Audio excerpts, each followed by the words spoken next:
సీతారాముల కళ్యాణానికి ఆర్థికంగా వస్తుపరంగా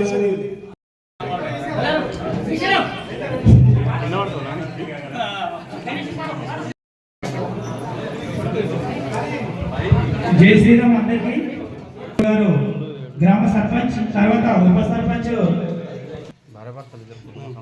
షాగోదర్ సన్మానిస్తున్నారు.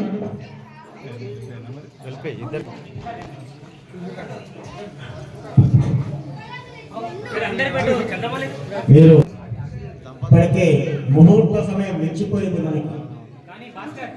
అక్కడ భద్రాచలంలో కూడా కళ్యాణం ప్రారంభమైంది.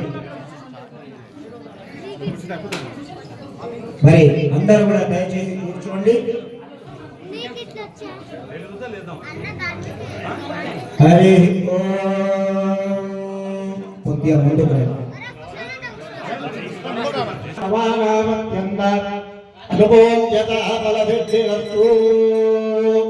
మళ్ళీ ఒకసారి కొట్టు పెట్టుకోండి. ఇద్దరు దంపతులు అమ్మ వాళ్ళ కొమ్ముకి 3 వేయాలి.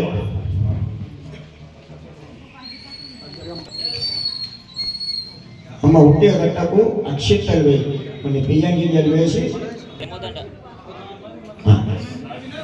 ఓం శ్రీ మహావిద్యా ప్రోక్తమానస్తేన శ్రీ పరమేశ్వర తీర్థం శివేశోభనమహోక్తే శ్రీ మహావిద్యాయ కౌండిన్య గోత్రోద్ధమస్య యజమానస్య నామధేయాయ భాస్కర్ భౌ నామధేయస్య ధర్మపత్ని మానసా నామధేయస్య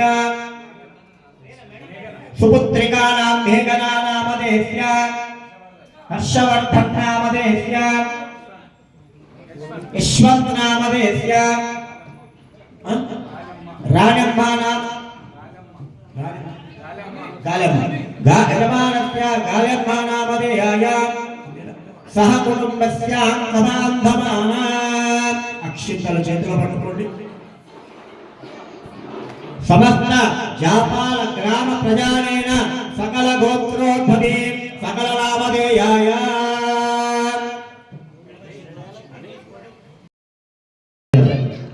ఓం దివ్యత్రేజందలం సమర్పయామి. ఓం గంధద్ధారాం గుణాదర్శామి సపుష్టాంగరీషిణీం ఈశ్వరే గుంధర్వభూతానాం స్వామిగోపక్వయేత్ర్యం దివ్యత్రేజందలం సమర్పయామి. హరిద్రాచూర్ణ కుంకుమ విలేపనం సమర్పయామి. గంధాం ధారయామి. ఆయనేత వరాయ 2 పూలు పెట్టండి. ఓం మనసులో వినాయకాయ నమః అనుకుంటూ చేయండి. ఓం నమః లంబోదరాయ నమః. ఓం వికటాయ నమః. ఓం విఘ్నరాజాయ నమః. ఓం ధూమకేతవే నమః. ఓం గణాధ్యక్షాయ నమః. ఓం బాలచంద్రాయ నమః. ఓం లలాటాయ నమః. ఓం కందపూర్వజాయ నమః. ఓం కళ్యాణ గురవే నమః. ఓం భక్తవేషాయ నమః. ఓం అపరాజితే నమః. ఓం సమస్తేరాయ నమః. ఓం మాయినే నమః. ఓం మూషికవాహనాయ నమః. ఓం కృష్ణాయ నమః. ఓం దృష్టాయ నమః. ఓం ప్రసన్నాత్మనే నమః. సర్వసిద్ధిప్రదాయకాయ నమః. నానావిధ పరిమళపత్ర పుష్పాణి సమర్పయామి. ధూపమాగ్రాపయామి.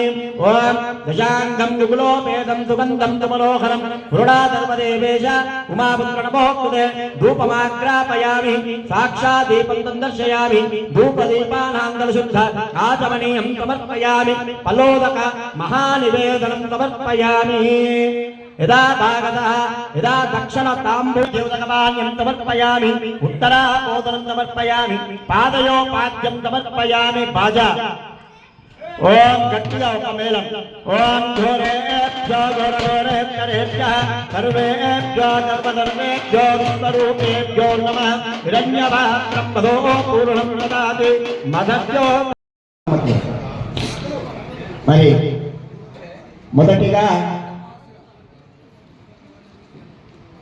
మొదటిగా విఘ్నేశ్వరుని పూజ చేసుకున్నాం.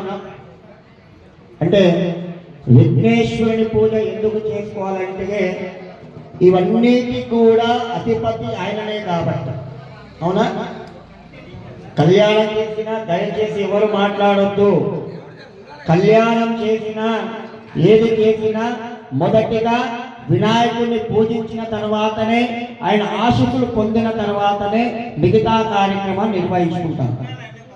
మరి విఘ్నేశ్వరుని పూజ ఎందుకు చేసుకోవాలంటే వాస్తుకు కానీ దేవాలయం సంబంధించింది కానీ అందరి దేవుళ్ళకు కూడా ముఖ్యంగా మూలానికి అధిపతి లోకానికి అధిపతి ఆయనే కాబట్టి మరి చేస్తున్న కార్యక్రమాన్ని ఆయన ఆహ్వానించుకొని ఆయన పూజ చేసిన తర్వాత మరి అక్కడికి వెళ్ళి అయ్యా ఈరోజు పలాని గ్రామంలో పలాని దేవాలయంలో ఈరోజు నీ కళ్యాణం జరుగుతుంది కనుక మొదటిగా నా పూజలు అందుకున్నారు కనుక వాళ్ళ ద్వారా నేను వచ్చి నీకు తెలియజేస్తున్నాను స్వామి, ఇక్కడికైనా ఆలస్యం చేయకుండా ముందుగా కళ్యాణానికి బయలుదేరే స్వామి అని స్వామి వెళ్ళి చెప్పిన తర్వాత స్వామి ఇప్పుడు అక్కడి నుండి గరుడ వాహనంపై ఎక్కి ఇక్కడికి వస్తున్నాడు. వచ్చిన సమయంలో మనం ఏం చేస్తాం, ముందుగా స్వామి వచ్చే ముందు క్షేత్రపాలకుడు ఎవరైతే ఉంటారో రామునికి క్షేత్రపాలకుడు ఎవరు?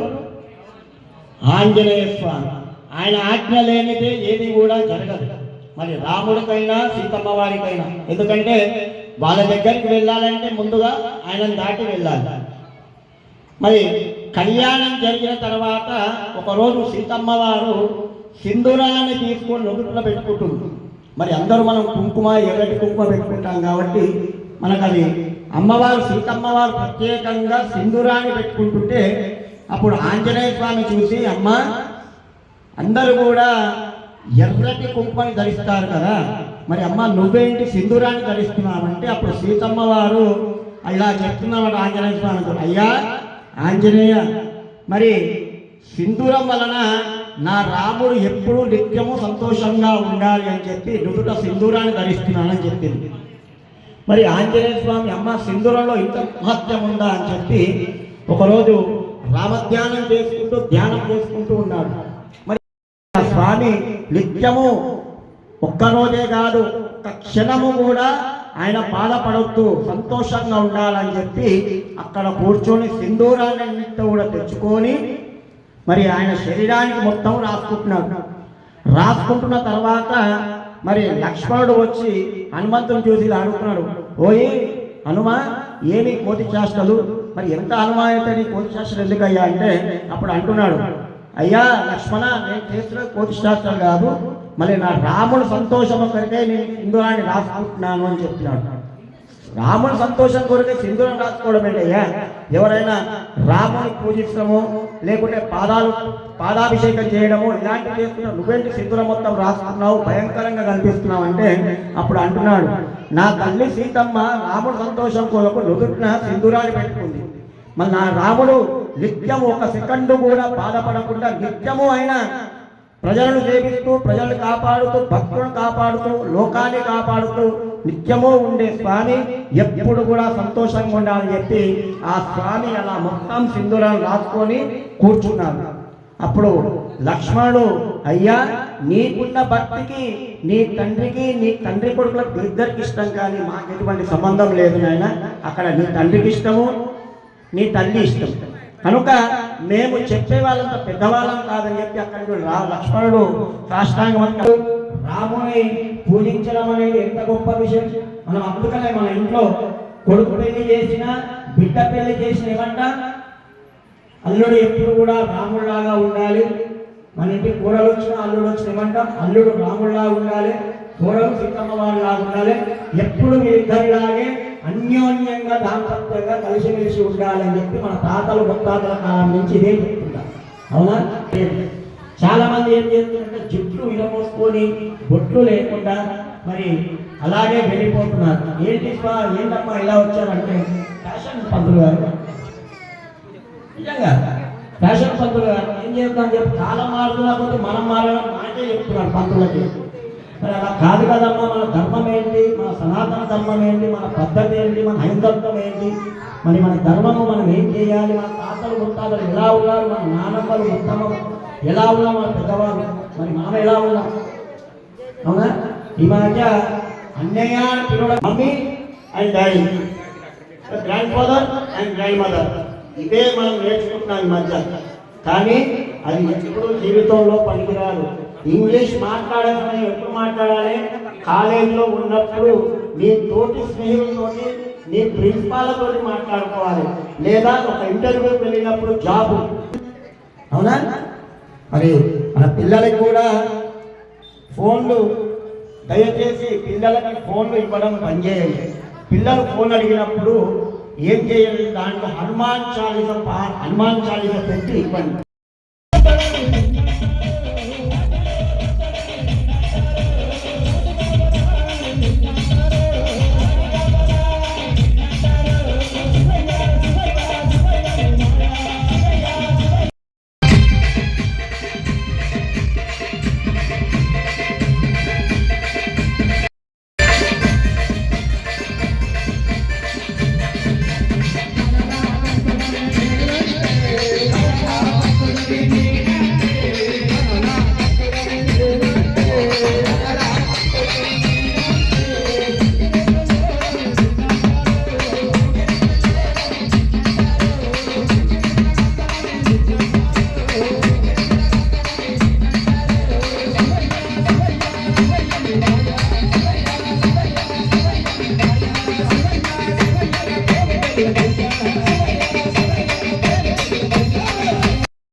వారి ద్వారా ఆ లోపల ఉండే వేడి మొత్తం కూడా తీసేస్తుంది ఆ జీలకర్ర బెల్ల మిశ్రాన్ని.